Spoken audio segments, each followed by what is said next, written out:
ಬೀದರ್ ಜಿಲ್ಲೆಯ ಬಸವಕಲ್ಯಾಣ ನಗರದ ರಥ ಮೈದಾನದ ಬಿಕೆಡಿಬಿ ಸಭಾಭವನದಲ್ಲಿ ಮಹಾನ್ ಚೌಡಾರ್ಕೆರೆ ಕ್ರಾಂತಿ ದಿನದ ಅಂಗವಾಗಿ ಮಾತು ಶ್ರೀ ರಮಾಬಾಯಿ ಅಂಬೇಡ್ಕರ್ ಅವರ ಜೀವನಗಾಥೆಯ ಮೀ ರಮಾಯಿ ನಾಟಕೋತ್ಸವ ಹಾಗೂ ಅಖಿಲ ಭಾರತ ವೀರಶೈವ ಲಿಂಗಾಯತ ಮಹಾಸಭೆಯ ರಾಷ್ಟ್ರೀಯ ಅಧ್ಯಕ್ಷರಾಗಿರುವ ಬೀದರ್ ಜಿಲ್ಲಾ ಉಸ್ತುವಾರಿ ಸಚಿವ ಈಶ್ವರ್ ಖಂಡ್ರೆ ಅವರಿಗೆ ಅಭಿನಂದನಾ ಸಮಾರಂಭ ನಡೆಯಿತು.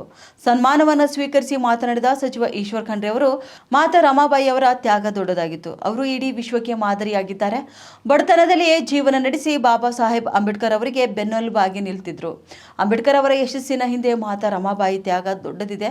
ಅವರ ಜೀವನ ಚರಿತ್ರೆಯ ನಾಟಕ ನಾವು ನೋಡ್ತಿರುವುದು ನಮ್ಮೆಲ್ಲರ ಪುಣ್ಯ ಎಂದು ಅವರು ತಿಳಿಸಿದರು.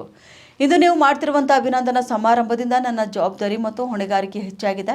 ಬೀದರ್ ಜಿಲ್ಲೆಯ ಸರ್ವತೋಮುಖ ಅಭಿವೃದ್ಧಿಗೆ ಇನ್ನಷ್ಟು ಹೆಚ್ಚಿನ ಶ್ರಮ ವಹಿಸುತ್ತೇನೆ. ಬೀದರ್ ಜಿಲ್ಲೆಯ ಶೈಕ್ಷಣಿಕ, ಆರ್ಥಿಕವಾಗಿ ಅಭಿವೃದ್ಧಿಯಾಗುವ ನಿಟ್ಟಿನಲ್ಲಿ ಕೆಲಸ ಮಾಡ್ತೇನೆ ಎಂದು ತಿಳಿಸಿದರು. ಇವತ್ತು ದೊಡ್ಡ ದೊಡ್ಡ ನಮ್ಮಲ್ಲಿ ಏನು ಯಾವುದೇ ಬಂಗಾರ ಆಗಲಿ ಮತ್ತೊಂದಾಗಲಿ ಐಶ್ವರ್ಯ ವಸ್ತುಗಳು ಯಾವತ್ತಿಗೂ ನೋಡಿರಲಿಲ್ಲ. ಬಹಳ ಕಷ್ಟ ಅನುಭವಿಸ್ತಾರೆ, ಬಹಳ ಇವತ್ತು ದಿವಸ ನೋವು ಅನುಭವಿಸ್ತಾರೆ.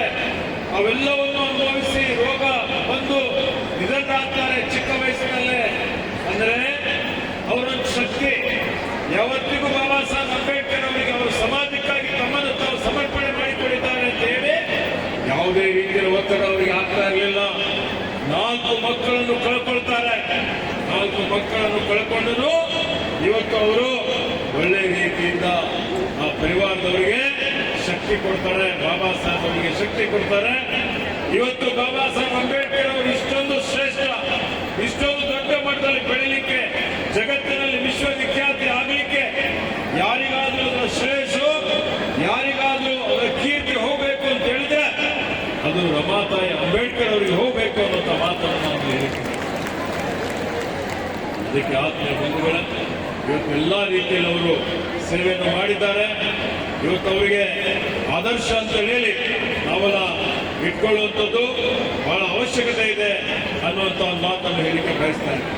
ಇದಕ್ಕೆ ಆತ್ಮೀಯ ಬಂಧುಗಳೇ, ಏನ್ ಬಾಬಾ ಸಾಹೇಬ್ ಅಂಬೇಡ್ಕರ್ ಅವರು ನನ್ನ ಪರಿಕಲ್ಪನೆಯ ಆದರ್ಶ ಸಮಾಜ ಅಂತ ಹೇಳಿದ್ರೆ ಅದು ಪ್ರಜಾಪ್ರಭುತ್ವದ ಪರಿಕಲ್ಪನೆ ಅಂತ ಹೇಳ್ತಾರೆ. ಸಹೋದರತ್ವ, ಸಹಭಾಗ್ಯ ತಳದ ಮೇಲೆ ನಿಂತ ಒಂದು ಸಮಾಜ ಆಗಬೇಕು ಅನ್ನೋದು ಅವರ ಕನಸಾಗಿದೆ.